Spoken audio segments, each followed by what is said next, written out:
Welcome to the Herald Democrat Sports Podcast. I'm the sports editor of the Herald Democrat, Jason Del Rosa, and you're listening to the latest edition of the Herald Democrat Sports Podcast. The calendar is about to turn to December. We are past Thanksgiving.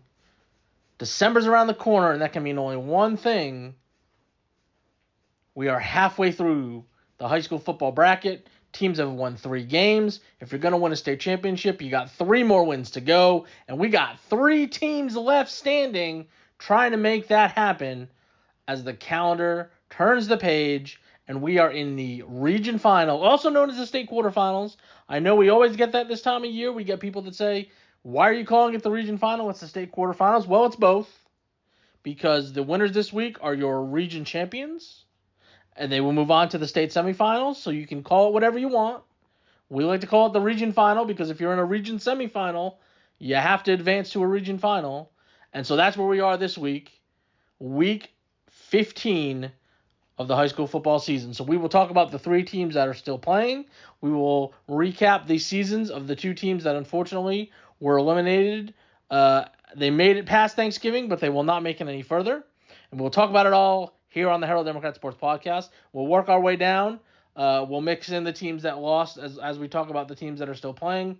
And we will start with the big game of the week, the rematch that everybody thought we would see some 6 weeks ago.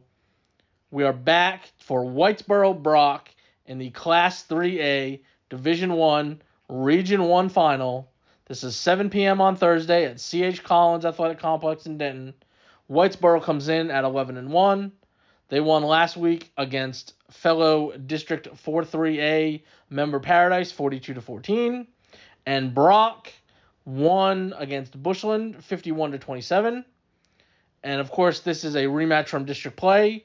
The district champion Brock got that top seed by winning 39-35 against Whitesboro at home on a play, on a drive, on a series, on a last-second scramble by Mac Harper, who came up just inches short of the goal line. Otherwise, Whitesboro would have won that game. With that last-second touchdown, Brock hangs on. And here we are for the 4th version of this game in the last 420 days. We had the district game last year. Then we had the region final last year. We got the rematch here. And then we had that game back in week 8. And so here we are again. The 2 best teams coming from District 4-3A playing for a spot in the state semifinals. Now last year, neither of the games that Whitesboro and Brock played were rather close. But obviously this year is totally different. When you look at the records, Whitesboro's only lost, obviously, to Brock. We talked about Brock the last time these 2 played. Brock started 0-4 because of that crazy schedule. I will point out that 3 of those teams, including one that we're going to talk about here in a little bit, Gunner, are still playing. They lost to Gunner, they lost to Wimberley, and they lost to Pleasant Grove. All those teams are in their respective region finals. And the other loss, was Wichita Falls Hershey, who lost last week. So we talked about it at the time. Don't take for granted that Brock started 0-4, that has the 4 losses. They played really good competition, and then obviously showed. Now they've won 9 in a row.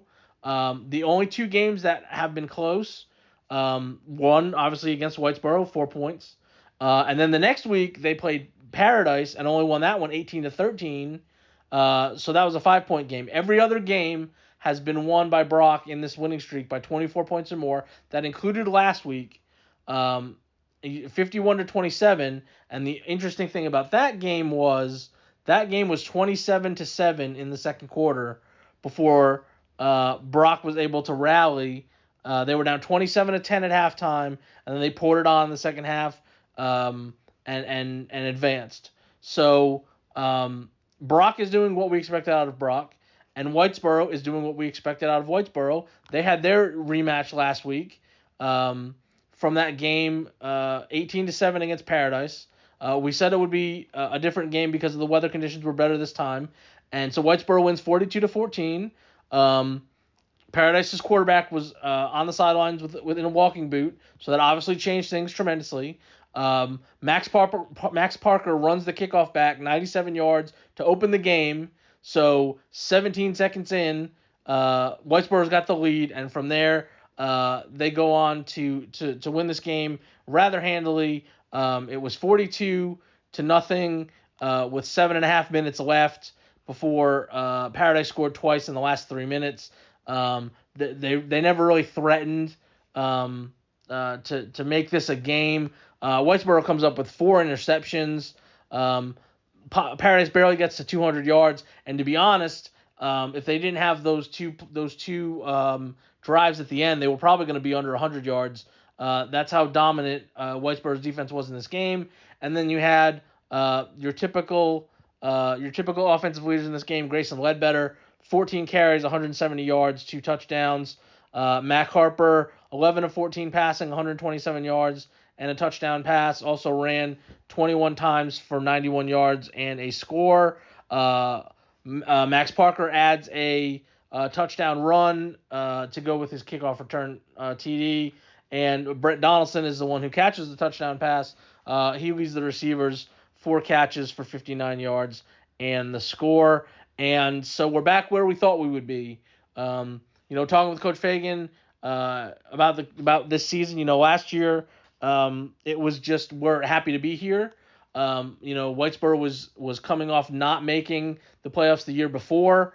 They were able to get into the playoffs after a rough start with some injuries. They were the 3 seed last year, and so it was kind of like, hey, anything is gravy. We got into the playoffs. We got some momentum going. We beat some people along the way that nobody thought we were going to beat, and all of a sudden we're in the region final, which Whitesboro had never been before last year. And now they're having this great run where they've had some really good wins. They played some tough people in non-district and beat them. Like I said, the only loss is to Brock. They've dominated all 3 of their playoff games so far. And there's a lot of people that think Whitesboro is going to pull this out against Brock this time. Obviously, going to their place and making it as close as it was, to be inches away from winning that game and to coming into this with an undefeated record shows they can play with them. I think last year, the first meeting I think was 49-21. And obviously when you have a rematch like that, you have one side that knows, hey, we beat them pretty bad last time, and the other side goes, hey, they beat us pretty bad last time. How are we gonna find a way to do this? And of course Brock went on to be the state runner-up. So not only did they win against Whitesboro, they won in their state semifinal to play in the championship game. And so I think that was expected last year, and it has flipped. Whitesboro has that confidence. They have the talent. Obviously, they went toe to toe with Brock last time out, and I think there's no reason that they think they can't win this game. And after that, who knows? Because we are at this point, and we'll say this about all 8 of the teams that are left. The winner of this is going to play Malakoff and Grandview, and we'll talk about one of those teams in a minute because they played Pottsboro. And everybody that's left is really good, and anybody can win in the region final, and everybody can win in the state semifinal, and then you're in the championship game, and then you're playing for it all. So that's all you can ask for. And so I think you have a Whitesboro team that is primed to make more history. If they win this week, they will be in the semifinals for the first time ever. They've already set school record for wins, and they're the highest scoring. They're the highest scoring offense in school history. They are ready to make this happen, and I think that's been obvious all season long with the way they've handled their business. And like I said, they were inches away from being an undefeated team at this point. But Brock is Brock. They have been in the situation many times before. They're trying to get to the state semifinals for the 6th time in the last 8 years. If they do lose this game, this will be the first time since 2013 that they have not won at least 10 games in a season. So it's set. So I mean, this is one of the premier programs that you have to get through. And you've been in this situation against them before. That means something. And what you did 6 weeks ago, it means something. And the question is, who's going to go out there on that day and be the better team? And it's interesting to look at because they've played each other so much. Do you change anything? Do you switch up this little thing, either formation wise or scheme wise or whatever, because the other guy knows just about as much as you can know about what you do as you do yourself, because we've seen this matchup so many times so recently, and a lot of it is the same kids. I mean, yes, there's graduation, and you got to replace a guy here, or you got to deal with an injury there or whatever. But when these kids take the field on Thursday night, a lot of these are the same kids that have been. This is the fourth time that they've played this game, this matchup. So the personnel, what they're gonna do, and the question is, can you find a way to do it better? Can you get that special teams play? Can you get that turnover at the right time? Can you avoid the costly penalty that calls something back, a big play, or even just in a regular play that turns a 2nd and 8 into a 2nd and 25 because there's a penalty on the play, and that totally kills that drive. So it's a fascinating matchup. I know a lot of people are like we said, expected this to happen, and so it's going to be real interesting to see what happens when Whitesboro and Brock play in the 3A Division I Region 1 final on Thursday at 7 o'clock. And like we mentioned, the winner of that game plays the winner of the Malakoff-Grandview game, and Grandview advanced because they were able to beat Pottsboro. Unfortunately, Pottsboro wasn't able to keep its season going as they lost to Grandview 29-7 in the 3A Division I Region 2 semifinals. It was a good start for Pottsboro. They're up 7-0. Major McBride has a 19-yard touchdown run late in the first quarter. It's tied at halftime, 7-7. So you're thinking, hey, we're one half away. We just got to be a little bit better than this other team. But unfortunately, turnovers were an issue for Pottsboro in this game. They finished with 5 total. 4 of them were fumbles, and Grandview was able to pull out this game. Major McBride, 10 carries for 100 yards and the touchdown. Reed Thompson has 6 catches for 49 yards. But you got to credit the Zebras and their defense. They held Pottsboro to 212 yards. Like we said, the 5 turnovers. Pottsboro didn't even run 40 plays in this game. Grandview had almost 70. And that right there is the difference. They were able to control. They had some long drives. I think there was one drive that lasted like 8 or 9 minutes in the second half, and they weren't able to get any closer after scoring in the first quarter. It was 22-7 after 3 quarters. But again, the Zebras were able to shut down Pottsboro, and that's the first time that we've seen that. I wrote about that as the preview to that game, that Pottsboro hadn't had a bad offensive game. It was the second highest scoring offense in school history behind the 2019 team that made it all the way to the championship game before losing to Grandview, ironically. And even in their losses, even in the loss to Whitesboro, they still put up 27 points. Had a chance to win that game at the end.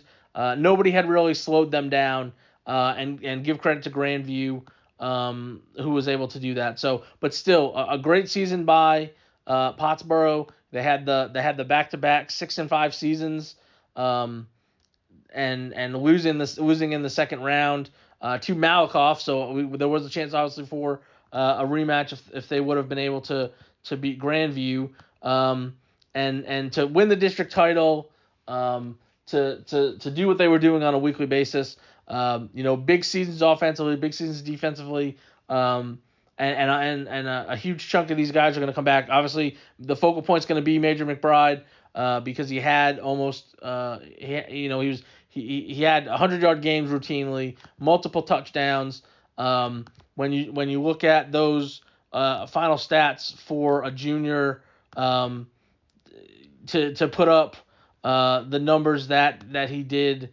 He's obviously going to be the focal point, and then the question is going to be, can you find someone to go run the offense at quarterback with a guy who ran for 1,800 yards and 33 touchdowns and was also a big factor in the passing game.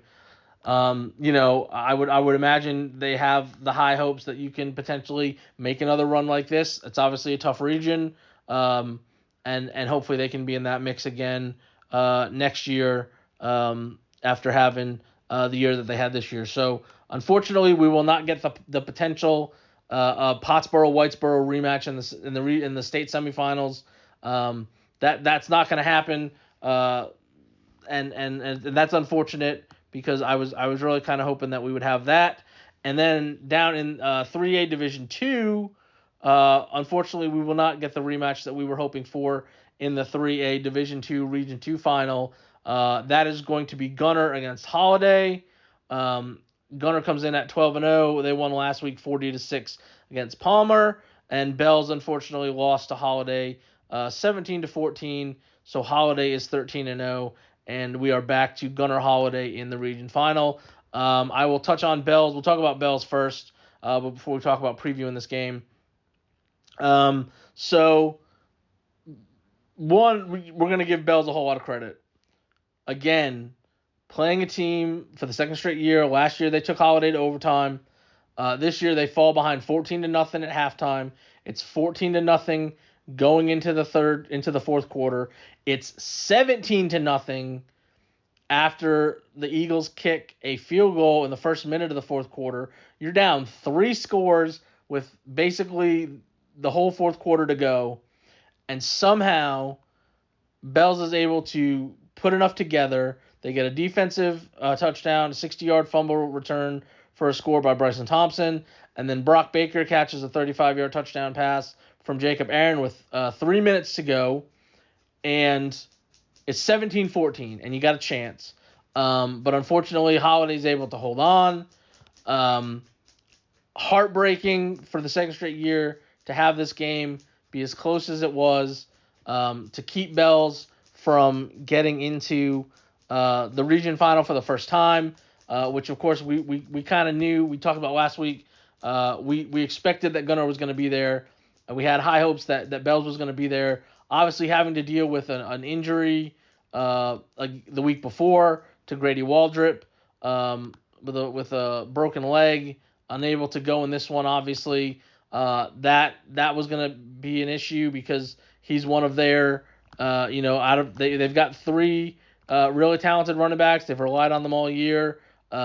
He was actually their leading rusher with almost 1,400 yards. He was their leading touchdown scorer. He had 24. And then even though you have 2 other guys that are 1,000-yard rushers and have numbers pretty comparable to him, he was sort of the grinder. He would churn up the tough yards. He was the guy that you had to worry about up the middle that made things easier for the outside runs to work as well as they did in running the slot T offense. And so you hate to see that happened because I really thought the Bells was going to win. I thought that before I knew that Walter was hurt and not going to play. And even without him, they still almost pulled it off. And obviously it's frustrating. You run into the same team. There's a chance that Whitesboro is going to be feeling that way. We're having to run into Brock 2 years in a row if they're unable to advance. So you feel bad for Bells.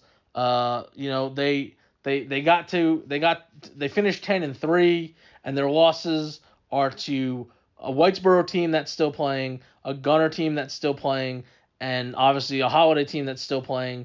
So you had 3 teams that made the state quarterfinals, were the only teams to beat you.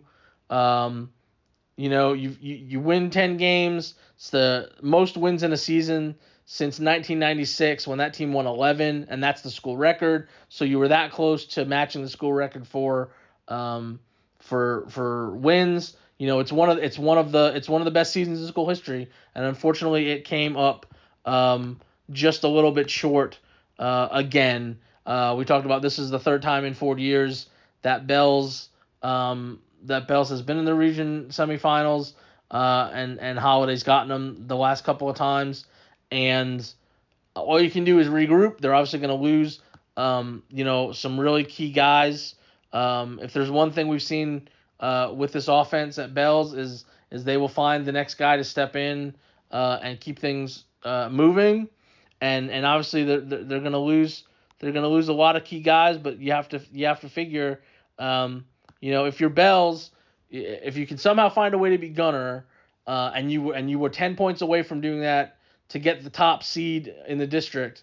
Again, if you get second place, you're on that side of the bracket with Holiday, assuming Holiday wins their district again, and we could be right back in the same spot again in the third round. Holiday Bells all over again, and at some point, can you find a way to get past that obstacle? But like we said, at the very least, you're now a program that people are dealing with, are worried about, are taking notice of. They spent almost the whole season in the top 10 in the statewide rankings, most of it in the top 5. And like we said, you're the people that you've lost to are some of the best programs going right now, and you're in that mix. You're on that level. It's really good it's really good that when you can say, hey, the floor for what we're doing at Bells is at least 9 wins every season, because that's what they've done since Coach West has gotten there, and we've made the region semifinals 3 out of 4 years, and you can count on one hand, or less than one hand, how many times that's happened.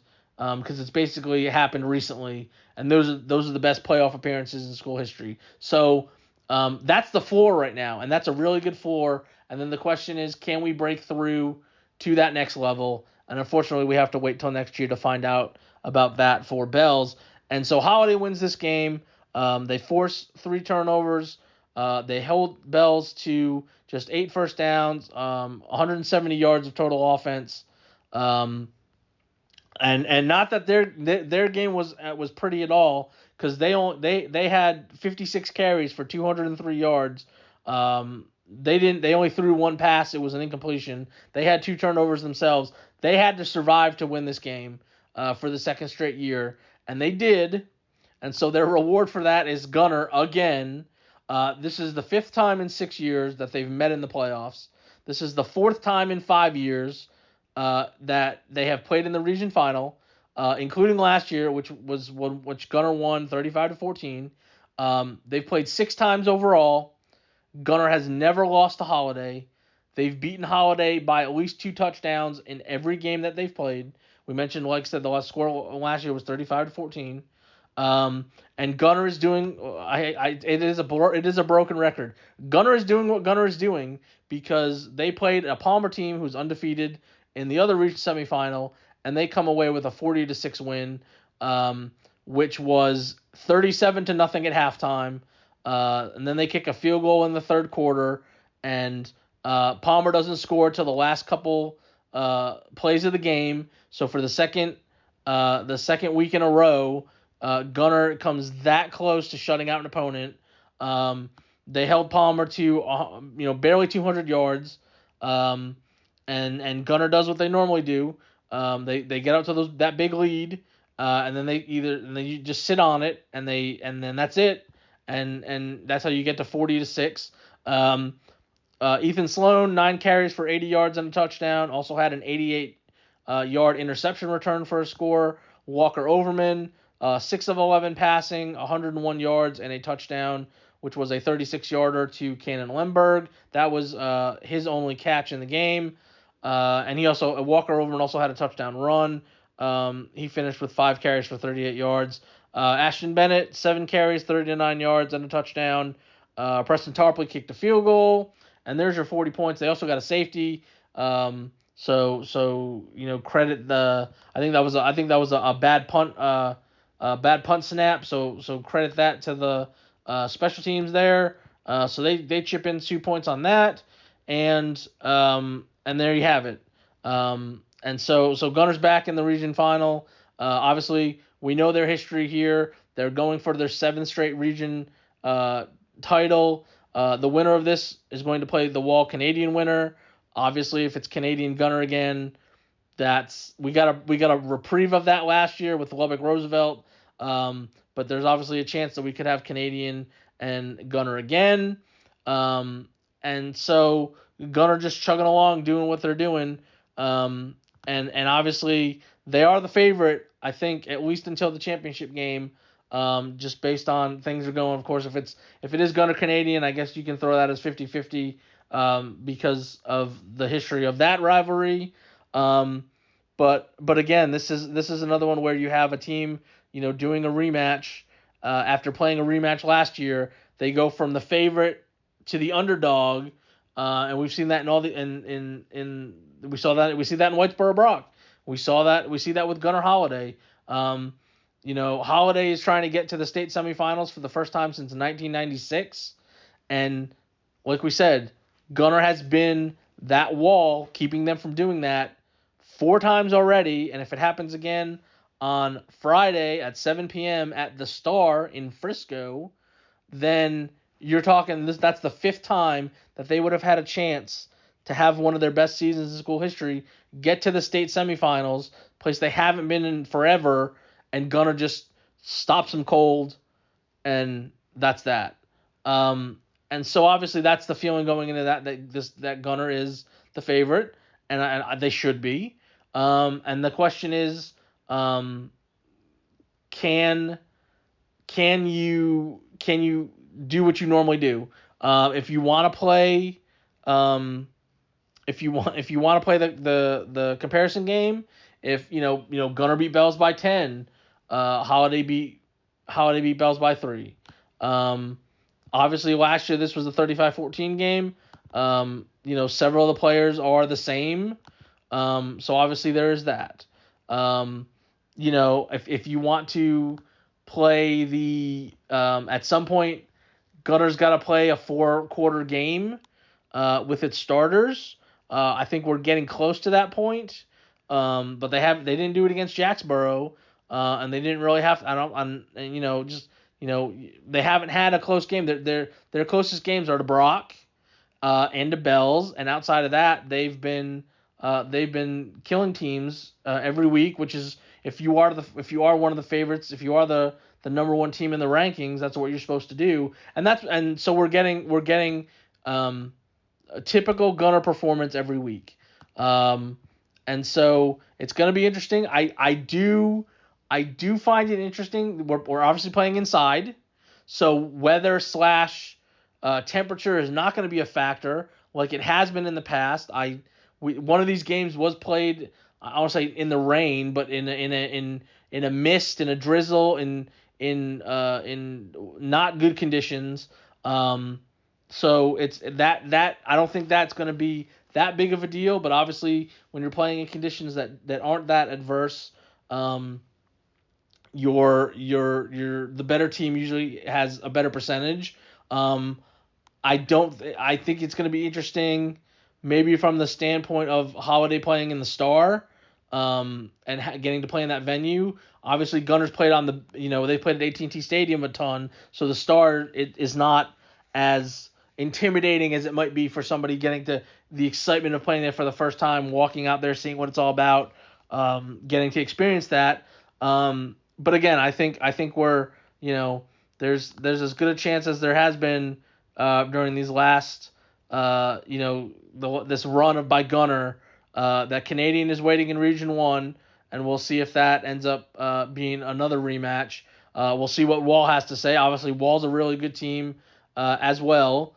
And I don't want to say that you can take anything granted with Gunner, but I think a lot of people that are looking at this It is playing out exactly like people thought, that we were on track for another Gunner Canadian state semifinal. But in order for Gunner to get there, they've got to win against Holiday at the Star on Friday at 7 o'clock. I'm going to be doing the Whitesboro game on Thursday, and then I'll be at this game on Friday night as well. So get a chance to see I'll get a chance to see these guys again after seeing them the first part of the playoffs.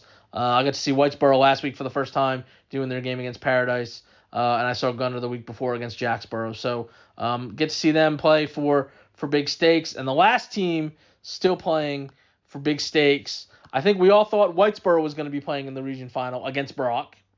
I think we all knew Gunner was going to be in the region final, either against Bells or Holiday. It's playing out exactly like a lot of people thought way back on August 1st. We could have made a lot of money betting on these things because it looked like it was going to happen. But the third team still alive, which I think has surprised a lot of people, maybe even Collinsville itself. The Collinsville Pirates are playing in the 2A Division II Region 2 final at 7 p.m. on Friday in Mineral Wells against Albany. Collinsville is 12-1. They won last week 32-28, rallying against Windthorst to advance. And Albany is 11-2 via their 35-18 win against Wink. And this has been just a great season all around for Collinsville. We talked way back at the beginning. They dropped down. You're 4-6. You don't make the playoffs last year. Playing a ton of sophomores. Sophomores saw everywhere. Go through the lineup. Sophomore. How good were they going to be? They're in a district with Munster, so you got to deal with the perennial power there. Santo gets off to a really good start. Is in the top 10 before you play them. How is this going to go? And you go and not only do you beat Santo, you beat Munster, you win the district championship. Your only loss is to Cooper, who, again, amazing schedules and seasons that our teams are having. The only team to beat Collinsville is still playing. Cooper is playing this week in their region final. So, obviously, there's no shame in that loss. And outside of that, Collinsville's beating everybody. So then they get in the playoffs. And at that point, you really can't say it's gravy. They didn't make the playoffs the year before. You made it. Now what can you do with it? And they've made it all the way to the region final. This is the first time in the region final for Collinsville since 2009. It's only the third time in school history. The 2000 squad is the only one that made it to the state semifinals. And so a win obviously puts Collinsville there.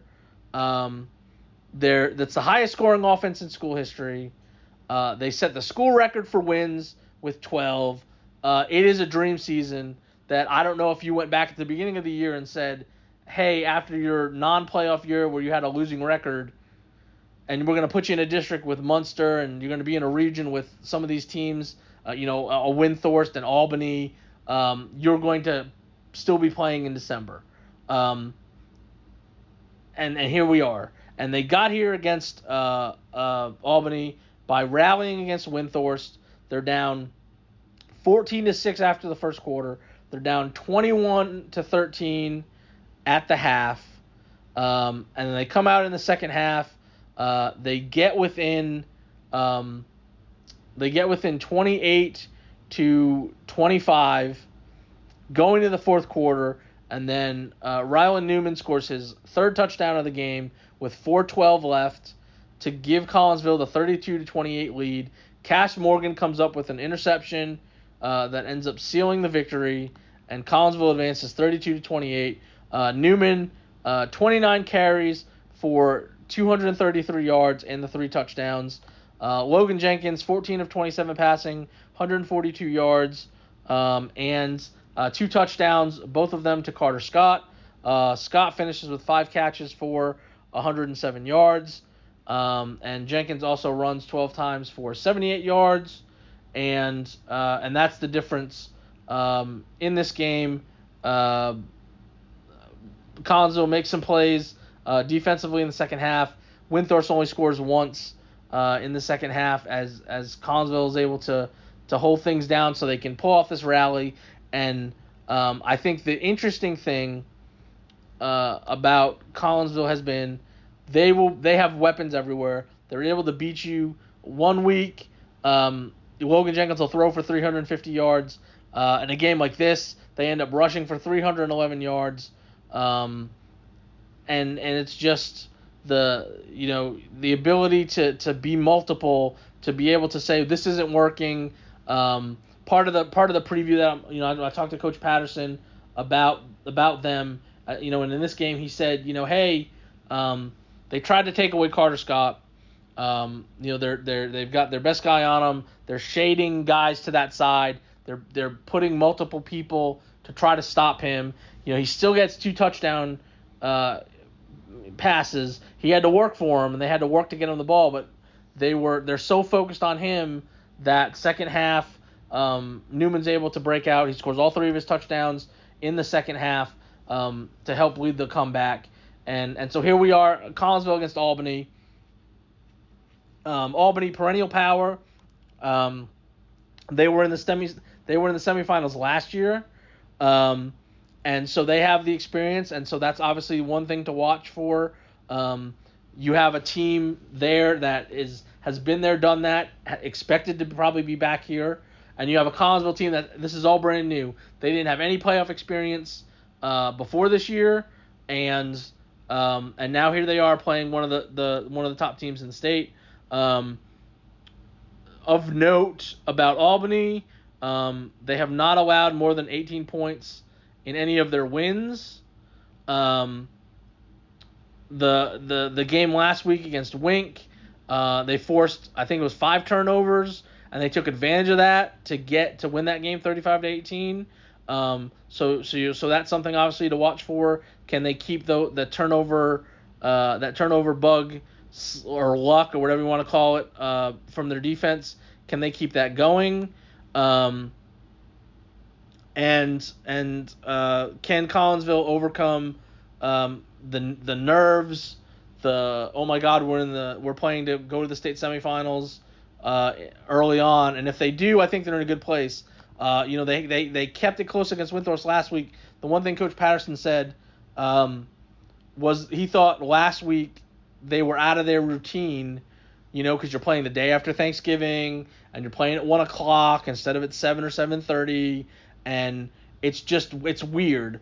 You play, you're playing on the same day or close to the same day because you might be playing on a Thursday, but it's at night and your body clock and you're going to school during the day. You have your routine. You know exactly what we're gonna do. We're gonna get to the field at 5:30, and we're gonna go through warm-ups at 5:45, and we're gonna do this, and you know exactly what it's gonna be. And Thanksgiving week can trip people up if you haven't experienced it. And he thought, Windthorst was a team we talked about. They have been that far. They have played after Thanksgiving. They have kids that have done that multiple times, so they kind of knew what they were getting into. And he thought it took them a little while to get going, to get in gear, dealing with a new start time, a new setup, everything that it meant, and they were able to pull that out in the second half because they got things going, and there you go. So again, we talked about where Whitesboro was last year. All these kids doing this for the first time. It is very analogous. And it could be one of those things where if this is the end of the road, a lot of these guys are back. This is, we talked about, it is almost the path of Whitesboro.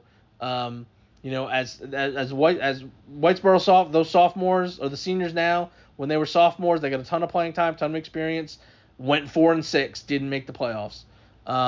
Last year they made the playoffs as juniors, got all the way to the region final, got stopped there, and now they rolled through this year as seniors, doing what they're doing, and who knows how much further they get this year. Collins was on the exact same path. Went 4-6 as sophomores last year, put together this great year, made it all the way to the region final, playing a team that's a perennial power, that everybody expects to do what they're doing and to probably advance, win the region. I'm sure I'd have to go back and look, but I assume that Albany was the favorite to win this region. If they weren't the favorite, they were one of the favorites. And if it ends here, you have all these guys back again at key spots, huge chunk of starters that are going to have 3 years under their belt by the time the playoffs roll around next year, and then you feel like the sky's the limit. We got to get back to the region final and then potentially get further. Now maybe Collinsville's able to pull this off, but it's very scary how similar the paths are, and how you have to go through it. You have to deal with injuries. You have to deal with realignment. You have to deal with the path that is there, and sometimes it's not going to be immediate. I do think, and Coach Patterson did bring this up as well, which I was going to include in the preview that's going to come out, that a lot of these guys were on the baseball team that went as far as it did last year in getting and they were, again, and at the time you didn't know it, but when they lost to Valley Mills in the region semifinals, they ended up losing to the eventual state champion. But that was a run where the baseball team hadn't had a lot of success, and they put it together. They went on a run that hadn't been done in 2 decades. They played the one gamer. They played the eventual state champions really tough, and obviously you have kids that were part of that group that jumped right into football this time, and so you can say they haven't experienced it. They haven't experienced it in football, but they obviously were able to make a run in baseball. And I wonder if it was one of those things where after maybe the second round, or maybe even the first round, and the kids look at each other and go, "Hey, we did this in baseball. Let's do it in football." And just that experience that they had in the spring, maybe that I wonder what percentage of that has helped this happen. Whether it's 10%, 20%. Whatever. Obviously beating Munster in district, beating Santo in district, 2 huge games that if you can beat those people, obviously your confidence level rises. And then you look at what they've done in the playoffs, the first 2 playoff games, win by the first one they win by 2 touchdowns, and then last week or 2 weeks ago, they win in a blowout.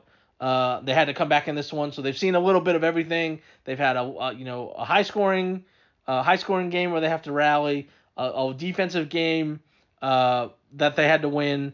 They've kind of done it a little bit of all the different ways, and we'll see if they keep this thing going. They're going to play the winner of Wellington New Home out in Region 1 in the state semifinals next week. So, like I said, that'll be interesting to see. For Collinsville, can they keep it going? Albany's a tough matchup, and it's but the fact that they're here, having one of the best seasons of school history, no matter what happens, it's been a great run. It's been a great run for all these teams. It's been a really good season. Across the board in Texoma, we had some great regular season performances. We had some teams get to the playoffs. End some streaks, do some big things, and we've got these 3 teams left this Thursday and Friday. Thursday for Whitesboro, Friday for Gunner and Collinsville, and hopefully we'll have some teams to talk about next week. We're going to do the podcast until the last team is out. So even if there's only one team next week, we'll do it till they lose, and then we'll do a wrap up of kind of the whole thing for the season. So that's where we are. Week 15, December. It's here. The best of the best, the cream of the crop are battling.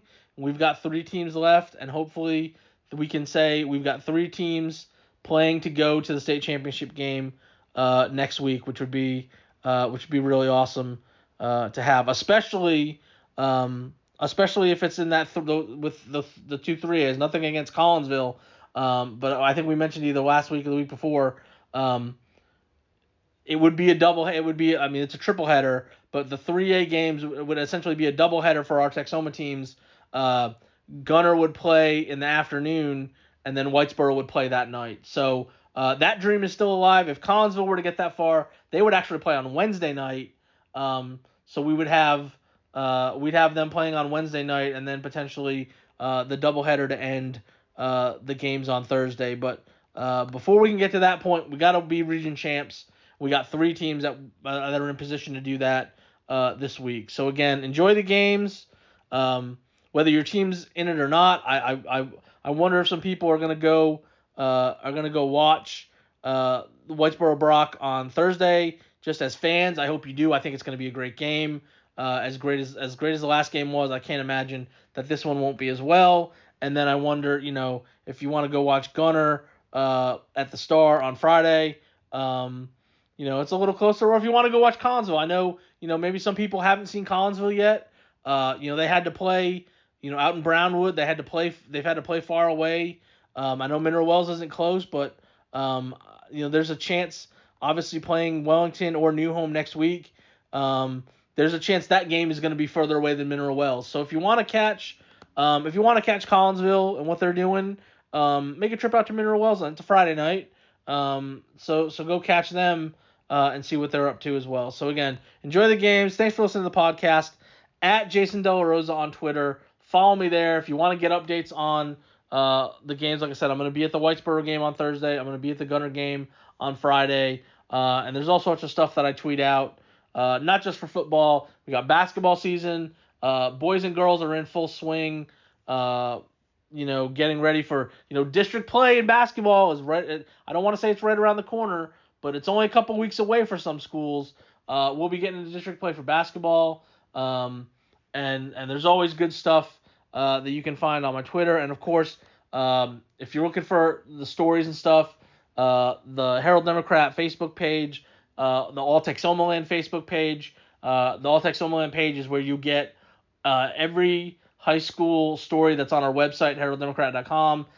You can find the link is posted on there. The story's posted on there, so you can click on it there. It's easy to follow and all that good stuff. So again, thanks for listening to the podcast.